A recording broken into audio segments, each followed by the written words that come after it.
روشنی ڈالی ہے۔ یقیناً اس بات کو کوئی بھی نہیں بھلا سکتا ہے کہ ہمارے بزرگوں نے اس ہندوستان کو آزاد کرانے میں بڑی بڑی قربانیاں پیش کی ہیں۔ ہم اور آپ تو کیونکہ ہم تاریخ سے دور ہیں، ہم اور آپ یہی جانتے ہیں کہ صرف 15 اگست 1947 کی جنگ میں یا 15 اگست 1947 کو جنگ کر کے ہمارا یہ ملک آزاد ہو گیا، بلکہ 15 اگست سے بھی سالوں سال پہلے، صدیوں پہلے اس ملک کو آزاد کرانے کے لیے ہمارے بزرگوں نے بڑی بڑی قربانیاں پیش کی ہے۔ سن 1754 عیسوی میں نواب سراج الدولہ، جسے ہم اور آپ بخوبی جانتے ہوں گے، ان کے نانا تھے علی وردی خان۔ 1754 میں انہوں نے ڈائمنڈ ہاربر جو انگریزوں کا ایک قلعہ تھا، اس کے اوپر حملہ کیا تھا 1754 میں۔ اس کے بعد 1787 میں ٹیپو سلطان، جس کو شیر ہند کہا جاتا ہے اور اپنے وقت کے بڑے ولی اللہ اور بزرگ گزرے ہیں، جس وقت انہوں نے جنگ کی اور 4 مئی 1799 کو انہیں شہید کر دیا گیا۔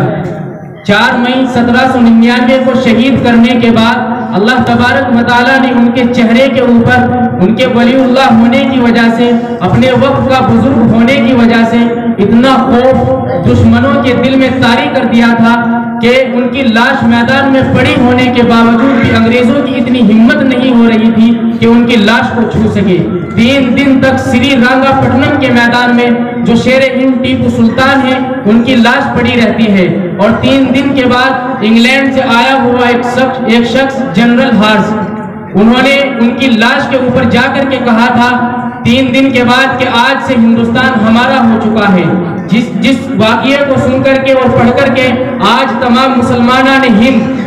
دوسرے لوگوں کی نظروں میں نظر ڈال کر کے کہہ سکتے ہیں کہ ایک ہندوستان کے ایک ہندی مسلمان کے سینے کے اندر جھنڈا گاڑ کر کے کسی نے اس بات کا دعویٰ کیا تھا کہ آج سے ہندوستان ہمارا ہے۔ 1919 تک صرف اور صرف تمام مسلمانوں نے اور ہمارے علماء کرام نے 1754 سے لے کر کے یہ جنگ اکیلے لڑی ہے۔ اس کے بعد 1912 میں ریشم بھوپال کی تحریک چلائی جاتی ہے۔ 1916 میں شیخ الہند اور شیخ الاسلام کو مالٹا اور کالے پانی کی جیلوں کے اندر ڈال کر کے سزائیں دی جاتی ہے۔ 1919 میں جمعیت علماء ہند کا قیام عمل میں آتا ہے۔ تو کل ملا کر کے بات یہ ہے کہ جتنی بھی تنظیمیں ہیں 1920 کے اندر جامعہ ملیہ کی بنیاد رکھی جاتی ہے۔ 6 مئی 1866 کو دارالعلوم دیوبند کی بنیاد رکھی جاتی ہے، صرف اور صرف اس ہندوستان کو آزاد کرانے کے لیے۔ 1857 کی جنگ میں جب 5 لاکھ مسلمانوں کو شہید کر دیا گیا اور تمام مسلمان کمزور پڑ گئے، اس کے بعد شاملی اور مظفر نگر کے میدان کے اندر حضرت مولانا قاسم نانوتوی، حافظ ضامن شہید، حاجی امداد اللہ مہاجر مکی، مولانا منیر نانوتوی اور ان کے ساتھ میں مل کر کے سینکڑوں اور ہزاروں علماء نے مل کر کے انگریزوں سے لڑائی لڑی، اور جب 1857 کی جنگ میں ناکام ہو گئے، 5-6 لاکھ مسلمانوں کو شہید کر دیا گیا، تو اس کے بعد باہر سے آئے ہوئے انگریزوں نے یہاں پر انگریزی اسکولوں کی بنیاد رکھی، جو ہماری بہنیں بیوہ ہو چکی تھی، جو ہمارے بھائی اور ہمارے بچے یتیم ہو چکے تھے، ان کے ذہنوں کو انگریزی بنانے کے لیے انگریزی یونیورسٹیوں کی بنیاد اس ہندوستان کے اندر رکھی گئی۔ اس کے بعد اس وقت کا مرد مجاہد حضرت مولانا قاسم نانوتوی نے کھڑے ہو کر کے اور اپنے ساتھ چند بزرگوں کو لے کر کے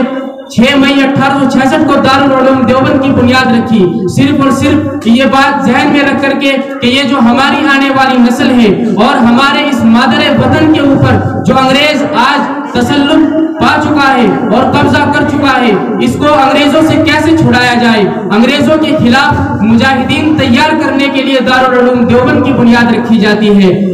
کسی شاعر نے کہا ہے کہ جب بھی گلستہ کو پھو کی ضرورت پڑی تو سب سے پہلے گردن ہماری ہی کٹی، جب بھی گلستہ کو پھو کی ضرورت پڑی تو سب سے پہلے گردن ہماری ہی کٹی۔ آج کہتے ہیں ہم سے یہ اہل چمن کہ یہ وطن ہے ہمارا تمہارا نہیں۔ جتنی بھی آپ تاریخ اٹھا کر کے دیکھ لیجئے، تاریخ کے صفحات پر سرخ الفاظ میں آپ کو لکھا ہوا ملے گا اور سنہرے الفاظ میں لکھنے کے قابل ہے۔ جس تاریخ کو آج